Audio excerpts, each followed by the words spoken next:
Hey guys, it's Nancy and welcome to Simply Beautiful Sourdough. Today we are going to turn this boule of dough into a snowflake loaf. Last year, someone, when I did a snowflake loaf, told me that it should have 6 prongs, not 4. So we're going to give it a go this time. Let's see how this turns out.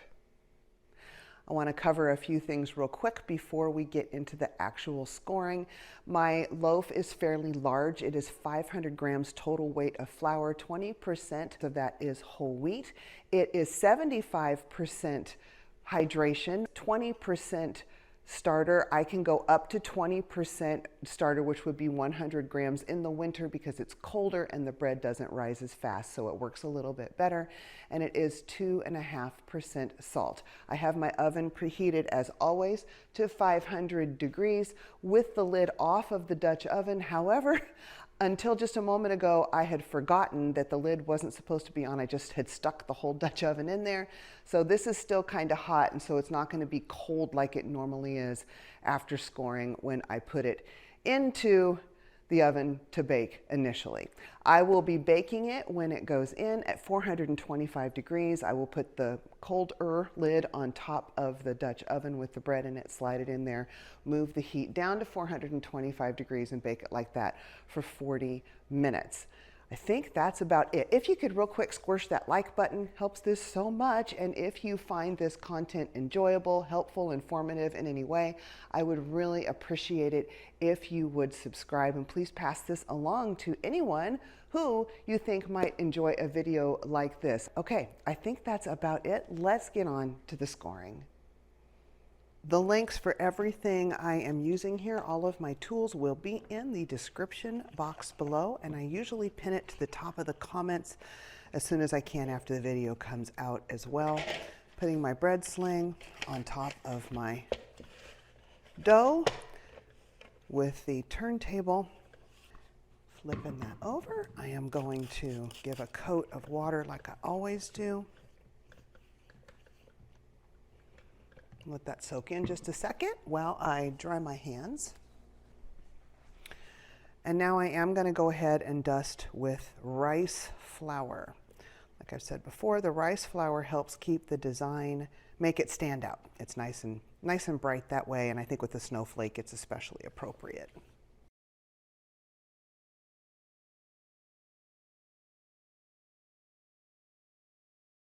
So now I'm going to do 6 sections here for my little snowflake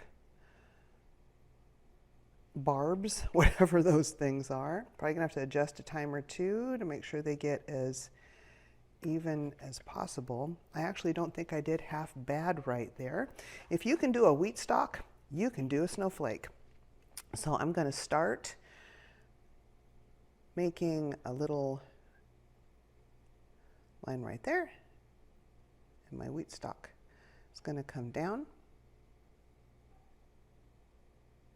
I thought of doing a line down the middle, but I'm so concerned that it's really going to split. So I think I'm going to skip that. It's implied anyway with the design.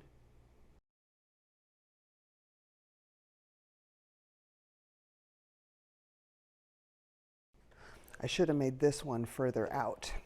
I might be able to correct that, we'll see. I wanted these nice and wide because I'm going to add some more in between.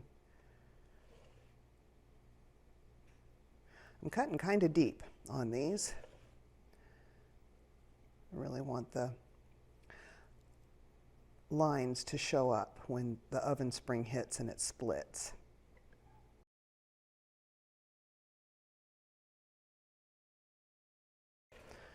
And I'm going to go a little bit further out. I know there's going to be a little split right there where I did this, but I need that extra length. And now I'm going to take my dental floss again just to make sure that I stay straight. I'm going to make lines in between these.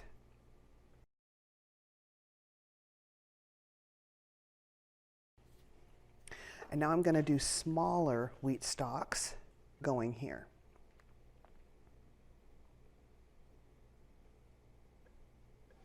Yeah, about three little marks on each side.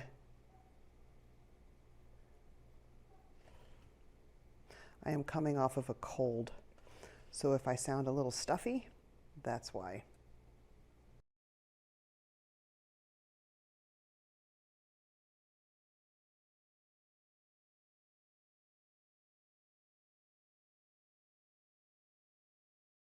And dental floss is one of the best tools. Now I'm going to take my handy dandy cheap wooden skewer, and I'm just going to make a few little dots going straight out here in between each set of wheat stalks.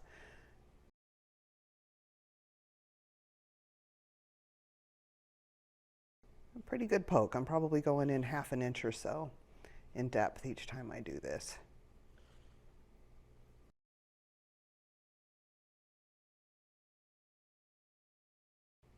And now I'm going to take the dental floss again, and I'm going to mark from the tip of each one of these little pokey holes that I made up to above the wheat stalk next to it on each side. So like this. And the reason I'm doing this is because, as I've said before, I can't draw a straight line. And it helps me if it's already mapped out for me. Just trying to do kind of an outline shape of the wheat stalk, or of the snowflake. This is where I'm going to do my secondary functional score.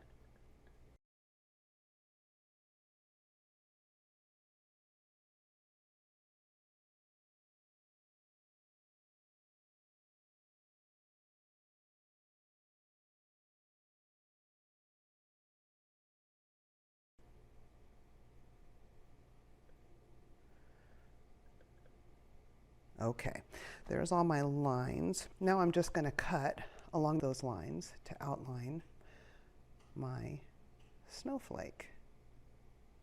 But I'm going to come short of the last dot. I don't want it to go all the way down there because I want that dot to be its own separate element and not part of these outer lines that I'm carving.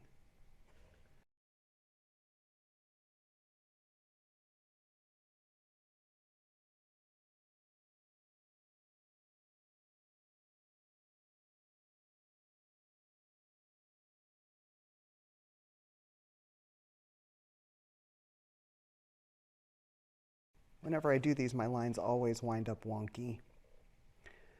Never quite as symmetrical as I would like. But all in all, I'd say that's not too bad right there. Now I'm going to do my primary functional score all the way around the bottom, just one big score. I'm going to go this a little bit down so that it doesn't lift up like a hat here.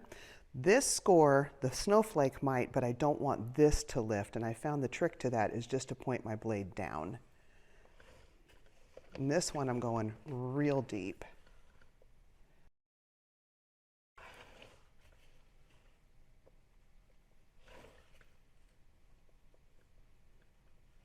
And now I'm going to go ahead and deepen this score just to make sure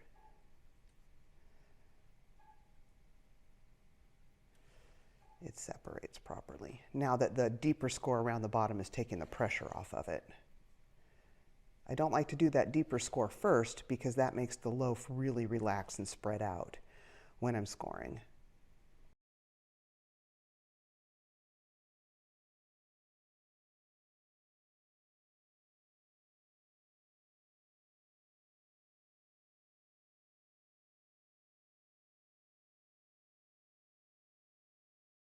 I'm going to take my scissors just to make sure that the edges are cut and met, and I'm just going to do a little snip underneath the very tips of each one of these. Sometimes they'll hang on a little bit at the edge, and it makes them look kind of stretched out when they bake.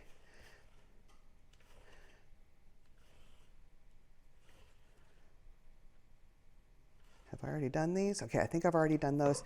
The other thing I think I'm going to do was just looking at this. I think at the end of each one of the shorter snowflakes, I'm going to go ahead and do an extra little poke just to give it some more detail. Okay, there we go. Now it's going to go into the oven for 40 minutes. Let's take a look at our par-baked loaf after 40 minutes in a 425-degree oven in a covered Dutch oven. Little puff of steam is going to happen right here. Oh, that's pretty. Did split in the middle, just a little bit there, but I still think that's a pretty loaf. And guess what? It's just a series of wheat stalks, pokes, and straight lines. And our functional score saved the design and kept it from splitting too much. All right, she's going to go back in the oven for another 20 minutes or until it's as brown as I like, and I will show you the final bake. Here is our 6-pronged star loaf. So that functional score around the bottom, it didn't open up real wide, but I think it helped save the star from really splitting there in the middle. You can see our little pokes from the skewer. It did tear a little bit in the center, but it's still mostly intact. And like I always say, the good news with sourdough is you can eat it and then hide the evidence. Well, let me know what you think of this one. Let me know if you're going to try this. Be sure and check out my other videos if you want all sorts of other scoring ideas.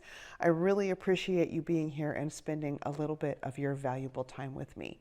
We'll see you on the next video. Bye-bye and be blessed.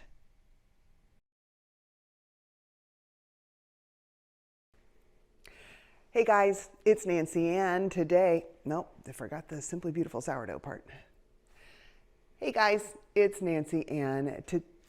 Nope, do that again. Is whole wheat flour. It is 2.5% hydration. Nope, that's wrong. This time it's going to have a hot lid because that completely blew my mind. Nope, that's...